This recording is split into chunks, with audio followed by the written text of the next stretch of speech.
بسم اللہ الرحمن الرحیم۔ شروع اللہ پاک کے نام سے جو نہایت مہربان اور رحم والا ہے۔ السلام علیکم۔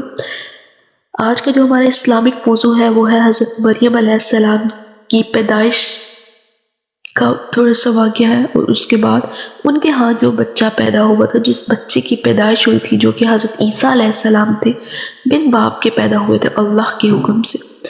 چلے چلتے ہیں موضوع کی طرف۔ حضرت مریم علیہ السلام وہ پاکیزہ ہستی ہیں جن کا ذکر قرآن مجید میں کیا گیا اور جن کی پاکیزگی گواہی قرآن خود دیتا ہے۔ آپ علیہ السلام اللہ کے محبوب حضرت عیسیٰ علیہ السلام کی والدہ ماجدہ ہیں۔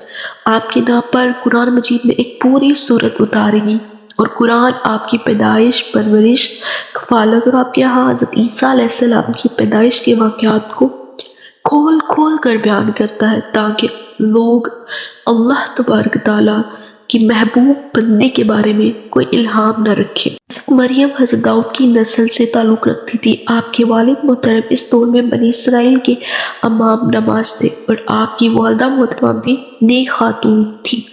اسی دور میں اللہ تعالیٰ نے بنی اسرائیل پر حضرت زکریا کو مبعوث فرمایا تھا۔ آپ کی والدہ کے ہاں کوئی اولاد نہ تھی۔ آپ کی والدہ رب تعالیٰ کے حضور گڑ گڑاتی کہ رب کریم نیک اور صالحہ اولاد سے نواز، اور انہوں نے نظر مانی تھی کہ اگر ان کے ہاں اولاد ہوئی تو وہ اس کو بیت المقدس کے لیے وقف کر دیں گے۔ ان کی دعا قبول ہوئی اور انہوں نے حضرت مریم علیہ السلام کو جنم دیا، تو وہ پریشان ہو جاتی ہیں اور فرماتی ہیں، اللہ میں نے تو جنم دیا ہے ایک لڑکی کو۔ پھر فرماتی ہیں، اور میں تیری پناہ میں دیتی ہوں اسے اور اس کی اولاد کو شیطان مردود سے۔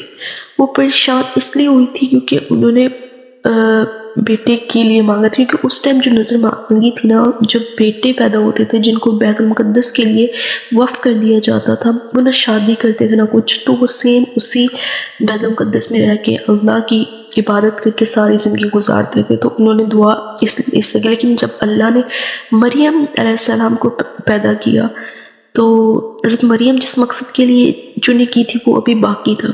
آپ علیہ السلام دن رات رب العالمین کی عبادت و ریاضت میں مشغول رہتی، حتیٰ کہ آپ کی عبادت ضرب المثل بن گئی۔ پھر وہ وقت آیا کہ حضرت جبرائیل علیہ السلام آپ کے پاس تشریف لاتے ہیں۔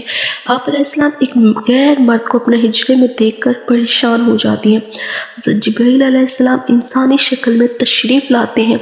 حضرت مریم علیہ السلام آپ کو دیکھ کر بولتی ہیں، اگر تو کوئی خدا ترس آدمی ہے تو میں تجھ سے خدا رحمان کی پناہ مانگتی ہوں۔ وہ آپ کو تسلی دیتے ہیں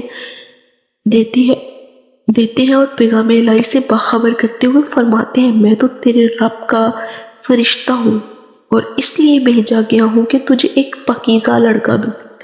حضرت مریم علیہ السلام کی حالت دیدانی ہے، ایک غیر محرم شخص ان کے پاس موجود ہے، وہ اللہ تعالیٰ کا پیغام لایا ہے اور ان کی اولاد کی خوشخبری سنا رہا ہے۔ آپ علیہ السلام حیران پریشان کے ملے جلے جذبات سے فرماتی ہیں، میرے ہاں لڑکا کیسے ہوگا جبکہ مجھے کسی بشر نے چھوا تک نہیں اور میں کوئی بدکار عورت نہیں۔ حضرت جبرائیل علیہ السلام فرماتے ہیں، ایسا ہی ہوگا، تیرا رب فرماتا ہے ایسا کرنا میرے لیے بہت آسان ہے، اور اب ایسا اس لیے کریں گے کہ اس لڑکے کو لوگوں کے لیے ایک نشانی بنائے اور اپنی طرف سے ایک رحمت، اور یہ کام ہو کر رہنا ہے۔ پھر اس کے بعد حضرت عیسیٰ علیہ السلام کی پیدائش ہوئی تھی۔ یہ تھا آج کا ہمارا اسلامک لیسن۔ ملتے ہیں ایک نئے اسلامک واقعہ کے ساتھ، تب تک کے لیے اللہ حافظ۔